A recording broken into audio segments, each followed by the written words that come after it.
And so in 1913, she comes out as a socialist with a series of essays called Out of the Dark.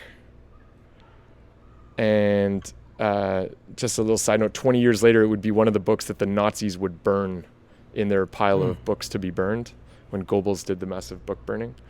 One of her essays is called The Hand of the World. She writes, "As I write this, I am sitting in a pleasant house, warmly clad, secure against want, sure that my welfare requires the world will give.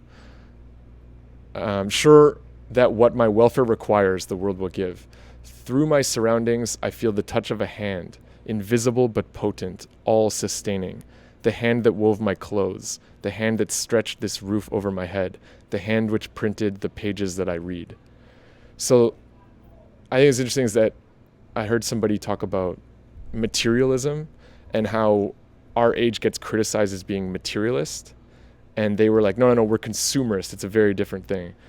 A materialist would recognize the value in material things and would have an interest in knowing how they became how they are, where did they come from, who made them, all these things. And you see Helen Keller, I think it might have something to do with that she lives by touch primarily. Yeah. I mean, you can only get so far with smell, right. But and taste.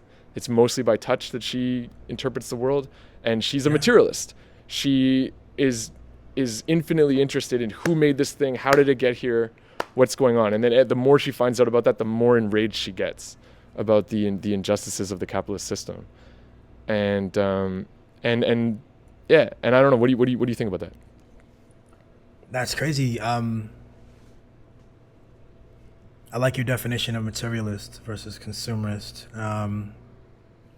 And it sounds like I continue to try to put myself in her shoes, to be lacking in these things, these senses. I mean, they're everything. You can't even begin. You can just try, and I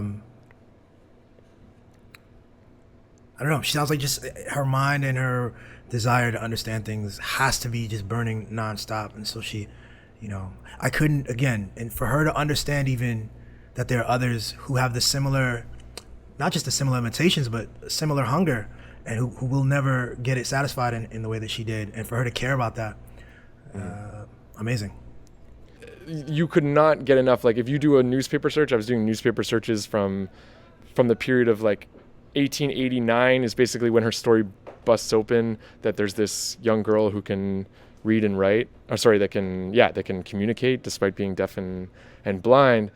And then from then until 1913, when she comes out as a socialist and starts speaking out more publicly on manners of injustice, social injustice, and visions of a better world, she's all over the place. And all they want to hear from her is two things, basically. They want her to describe her unique which I agree, I'm very curious about it too. What is her internal life like?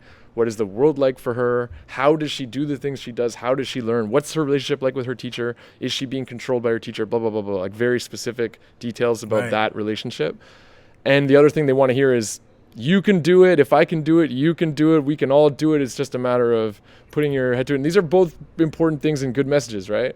But as soon as she comes out and talks about, so when she's talking about the stoicism and when she's talking about the adaptability part, people love it. They want to hear all about it. Great model, everything great. But then when she starts talking about the protection part and who's protected in our society, who isn't, who has access to this, who doesn't, they cut the mic. And they start criticizing her. They want a confirming narrative, man, and that's it. I mean, that's the nature of any set of institutions. But go ahead. Yeah, they would use the fact that she can't see and that she can't hear as now it was this, whereas the same newspaper editors who before were like, it's so amazing, she's amazing, she's a genius, she can do all these things, blah, blah, blah. And now it's like, oh, but she can't do this because she's deaf and blind. Exactly. It's like it was celebrated when it wasn't criticizing the status quo. And now it's like, well, you can't trust anything she says because she's deaf and blind. And so she would incorporate this into her language. So she said, she's criticizing customs blindly obeyed. And she's talking about how she's coming out of the dark. And so there was all these shut up and dribble kind of thing. This is totally a shut up and dribble thing.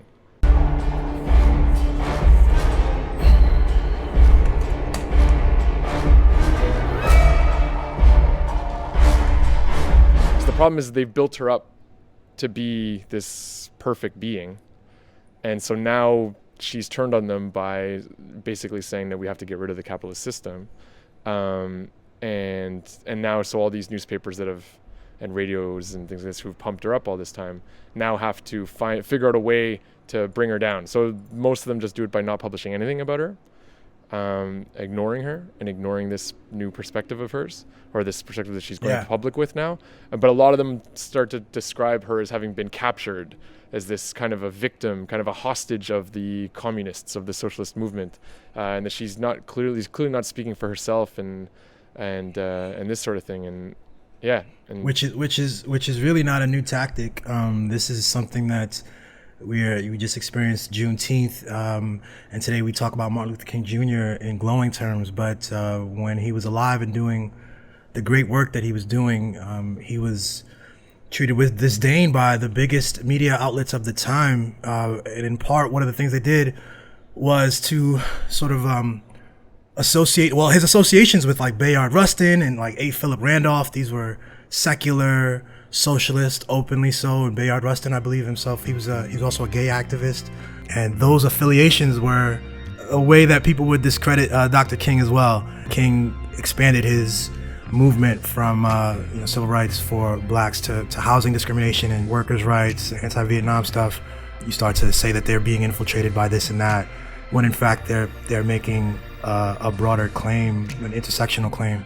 These are really insulting narratives, like incredibly insulting.